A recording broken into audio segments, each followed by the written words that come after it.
as somebody in your 20s, I don't think you're supposed to be a life coach.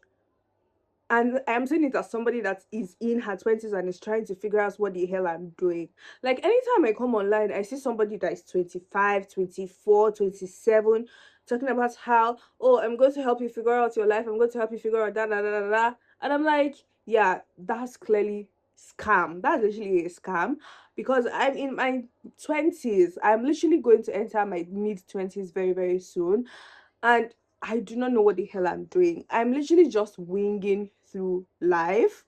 And every day I have to write a to-do list on what I want to do for the day, because that's how messed up I am. I literally do not even know. I've not figured out what I want to do.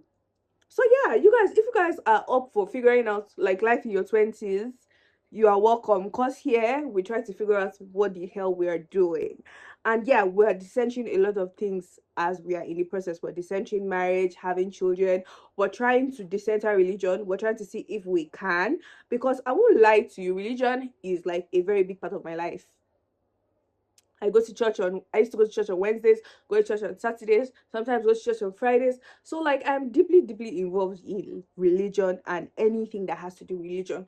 But I won't lie to you, the past couple of weeks, months, years, okay, not years, but the past couple of weeks, I've been trying I've been listening to like a lot of people. I've come across a lot of people trying to decenter religion, trying to decenter the idea of patriarchy, patriarchal religions, all these things. And I won't lie to you guys. I have seen a lot of sense in what these people have been saying.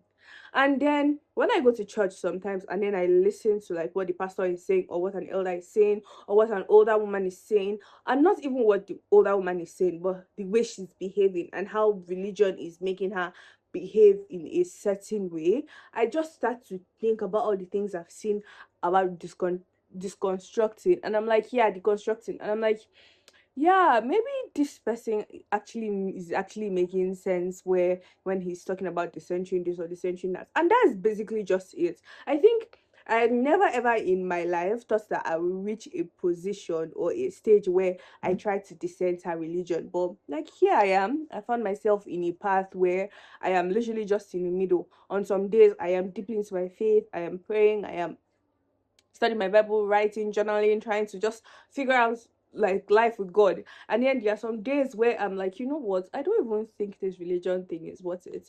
And that is basically the kind of headspace I am in when it comes to deconstructing religion.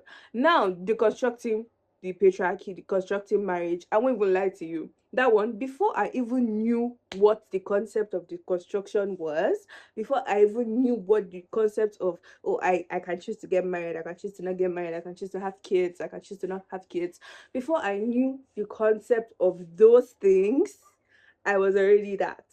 I don't think okay, I've had a pick me phase. And God, anytime my cousins remind me that I've had a pick me phase, I just want to melt. Like, I literally just want to melt into the ground. Okay, so I was in Abuja recently and I was with my cousins and they were talking, and it just reminded me about this certain ex I had and how I was just so crazy about the person. And they kept on telling me, I wonder how like you were so into this person when the person did that, to you. And I was like, yeah, you guys have a point. I won't lie. You guys really do have a point. So I don't want to come up here and say I don't think I have never had a pick me phase, because yeah, the pick me was a lot. But I just want to thank God for the grace of not being that person anymore. We've grown and we've learned. And I think that's just about how like figuring out your 20s is. But apart from that, when it comes to the whole idea of deconstructing marriage and having children, I used to always even jokingly tell my mother, I'm not going to cook for any man, I'm not going to do this, da da da da. Da.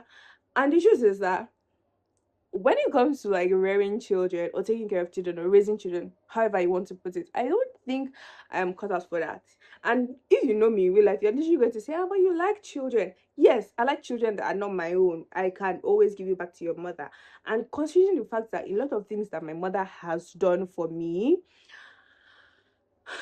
I won't lie, I don't think I can do that for anybody else. So yeah, that's literally like, yes, that's it. That's it. So now, part of figuring out your 20s is like when it comes to your finances and all that, right? Now, when I was in university, I'd always said, "Oh, my mother is so annoying. When I get to the university, I'm never ever going to come back home for holiday because of just how so annoying and just in my business she is." Let me tell you guys something. As soon as I got to the university, at the slightest break, I was always calling my mother, like, "Hello, can I come back home? Like, I don't want to stay here for a minute. Can I just come back home?" And she was like, "No, just stay in school." Like, and at this point, she was even the person begging me that, like, just stay in school. Like, you're going to be fine. Like, you're not dying. Just stay in school. Yeah.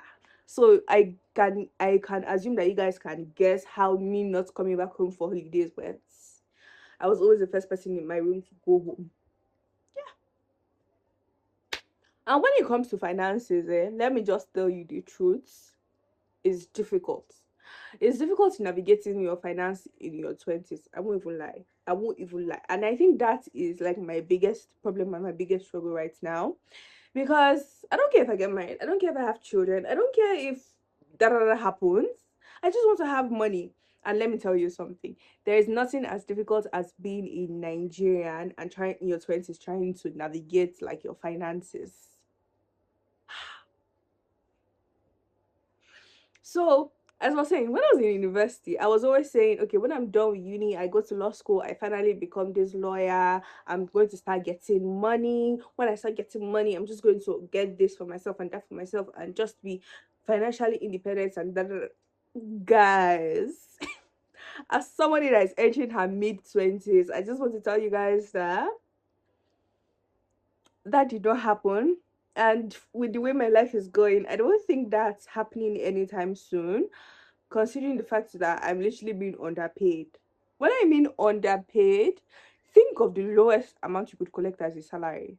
Yeah. Then now I would like you to deduct that by maybe like 50%. And then if you're Nigerian, if you're not a Nigerian, now I would want you to convert that money to Naira. Nigeria is going through a living crisis. We're literally going through like the worst time. We have, unfortunately for me, I happen to be an adult when we have the worst presidents and the worst economy possible. Yeah, and I'm trying to navigate being my 20s and trying to become a baddie. And so yeah, I think the whole idea of financial freedom, like fully being financially free, like having my own apartment, having my own big girl car, designers, I think I've come to the conclusion that I just have to be realistic with myself and drop that at the back first. I just have to drop that at the back and figure out how to move from day to day first. And when I have finally figured out how to exist daily, not like in a struggle kind of way, but like fully enjoy my day-to-day experience, then I cannot think about how I want to get a car or an apartment or this or that or travel over. But for now, that's not happening, guys. Yeah. At this point, I think talking about my finances is making me crash out. And that's the truth, honestly. So, yeah, if you guys want to crash out with me, you're welcome. And I don't think I've even introduced myself in all these my rantings that I've been ranting since. So, might as well do that now. My name is Josephine. Hi, my name is Josephine, and I'm Igbo. I know if you're not Nigerian and you're watching this, I know you guys will always be like, I'm sure you're Yoruba. No, we have more tribes in Nigeria than Igbo, Yoruba, and Hausa. And I'm Igbo, and my name is Kelechi.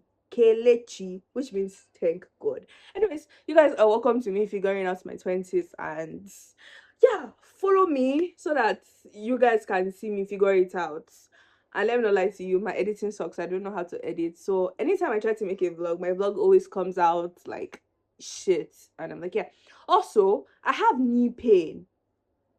I was expecting that when I was 50 or 60. But I have knee pain. Like my left knee is paining me. Yes. And the fact that I have to navigate being a Nigerian as a left-handed woman is another thing that we even need to unbox, digest. What's it called? Yeah. Anyways, thank you guys for watching. Don't forget to like, subscribe, and leave a comment. Tell me where you're watching it from. Tell me where you're watching it from. And if you're going through midlife crisis, you're welcome. I think I'm also going through my own midlife crisis. so we can bond over our midlife crisis troubles that will get through, because we are not going to stay here forever. Bye bye.